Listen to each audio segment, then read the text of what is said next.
Have you ever encountered violent, non-cooperative, not patients, but relatives naman? Oh, Meron? yes sir, Marami. definitely. Parang last ng Marami.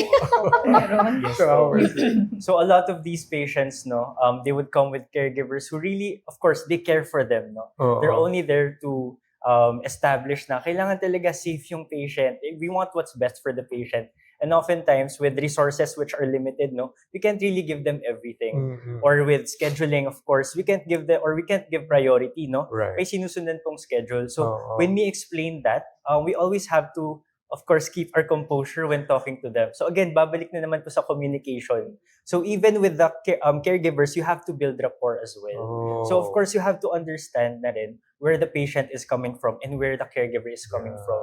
Na they're only there to make sure na yung patient talaga, they're getting the best care that that you could give, right? And so when you understand that, makaka-empathize ka na rin with the patient. You have the patience as well to give to them. You give them grace kung bakit sila ganun nagre-react. And then you just try to alleviate the situation. Talk to them calmly. Ganun po.